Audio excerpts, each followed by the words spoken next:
Good morning, one and all. Ladies and gentlemen, it gives me an immense pleasure today to announce an open source library for generating complex Elasticsearch query. So this is officially uploaded on PyPy. Users can download with a simple pip command, and people from all over the world can use this library. So I'm gonna be giving you a small demo of this library. But before that, allow me to introduce myself for people who do not know. So good morning, everyone. My name is Somil Shah. I did my bachelor's in electronic engineering in India. Then I completed my double master's in electrical engineering and computer engineering. Currently, I work as a full stack software engineer with JobTarget. So let's have a look at the library. That was a little bit introduction about myself. You can connect with me on my LinkedIn, on my YouTube channel, however you like. So let's basically talk about the Elasticsearch. That's why this video is meant for, right? So, writing complex queries like such massive queries in Elasticsearch, you would take a lot of time because it's a nested JSON and basically nested JSON. What do you call that? Queries. It's gonna take a while, to write this library. I mean, I had this problem, and that's the reason I decided to, solve this problem using software engineering. So I basically came up with a scaffold or a helper class that can generate these massive, complicated queries in Elasticsearch. So I'm gonna give you a small demo, and I'm gonna actually walk you through what it does. So this is a UML diagram of the class, okay, which has following what do you call that, which has following methods. So these are the methods that are available in the class. As you can see, I have a little bit description on how to use that. So the first thing that you would do, you would say from my Elasticsearch query generator dot Elasticsearch query generator import Elasticsearch query. And first of all, you want to create an instance of a class Elasticsearch. The constructor takes following attributes. If you see the UML, it takes size, bucket name, source, and min score. Size is basically how many documents you want to return. Bucket name is basically used for aggregation. Rest of the field are optional. Basically, source is basically what fields you want the Elasticsearch to return. And after that, you can keep using these methods like match phrase, terms, add aggregation, complete aggregation, add geo queries. So let me show you some of the example that I have built. So first of all, I did create an instance of a class, okay. Then I am adding a match phrase query, and on field, what field you want to do and what value you want to give. And operation, basically there are four type of operations, sorry. As you can see in the documentation also, I have mentioned that should be down below. Yeah. So operation, there are four main operation. Basically, that is nothing but must, should. Basically, should is nothing but an or operator. Must is an and operator. Filter is a filter command. Must not is should not contain that. Right. So these are the operators. So I want to create this query, match phrase query, and I want to make it that this field should have that value. It should have that value. Must. So that's that. Then you can use terms query if you would like, okay, and that will go to the must section. If you want to say that this field should exist, I mean in the data that field should exist, you want to make sure, you can use the exist query. Takes a field and of course an operation where you want to put some must. Basically, that is because you want that field to have to be there. Similarly, you can use match queries, and remember, you can also specify analyzers if you would like to do that. Not only that, aggregation seems to be a piece of cake. How? Check this out.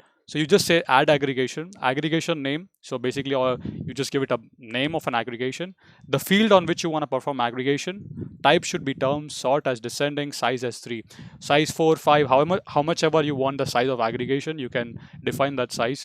And once you add all these methods, you have to run a method called as complete aggregation, which again returns a JSON if you see the UML. So if you see, when I run this, it generated this massive query for me within like seconds. Do you see that? I mean, such complicated queries, like you see, we have a bool section must. So this field should have that value because it's in the must section. And we also have something in the filter section. That means you want to filter all the records with this latitude and longitude. So that's that. We have aggregation, all of the aggregation queries automatically. You see, we also have aggregation, basically bucketing the geo aggregation. So basically, you can also bucket that if you want.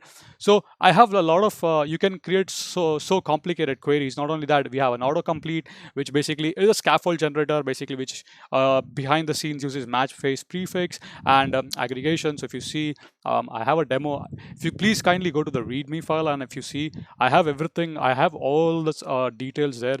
But if you still have any issues in understanding, you can of course write, send me an email. Let me show you an autocomplete. This is a very initial scaffold, I would say. I'm working on it. This is like one of the versions. I'm gonna make it even better and better eventually. So yeah, let me show you the autocomplete. I'm gonna create like two versions of autocomplete. One is a regex version, and the second is the match phrase prefix. So if I run this, I'm just calling the autocomplete. So you see how it generated the autocomplete query. So in the must section, he added that one, and in the autocomplete, it did an aggregation. Size is 25. So you can use an autocomplete. All of that. So you can generate pretty much any complex query you want, basically, based on what you want to do. So I would say try it out. Put that field in the must section or the should section or the must not section. So as I said, that's a very a general example on how you can use it, how you can generate those queries, aggregation queries, and you can put all of that queries in must not, filter, and stuff like that. So officially, this is on PyPy. I would leave the links for this library on the description section below. So kindly feel free to download it, and if you have any more suggestions, kindly do let me know your suggestions in the comment section, and I would be very happy. So these are the methods that currently the class has, and it has a variety of stuff. Like basically, all you need, like query string, like if you want to write boolean like queries, like let's say whether the field is A or B or C, you can use query strings.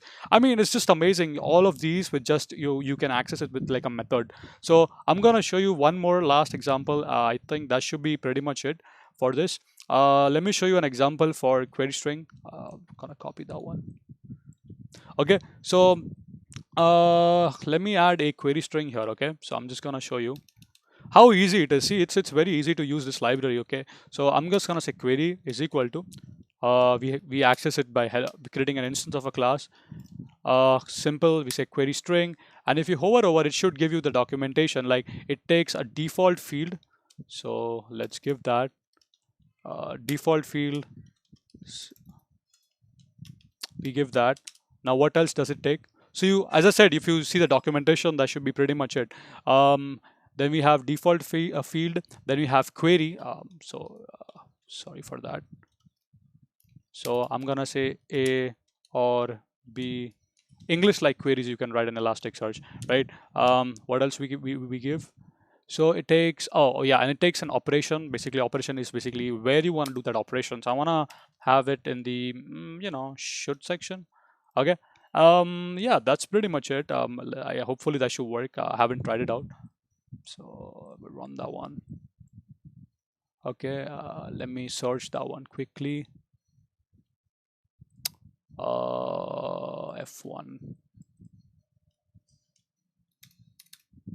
Seems like let me see if he did add. I mean, it's like so big query, so it's a must section, filters. Yeah, so yeah, you see, so it did add that, right? So default field F1, query string A or B or C. So you can see you can write such complicated and massive queries with this library.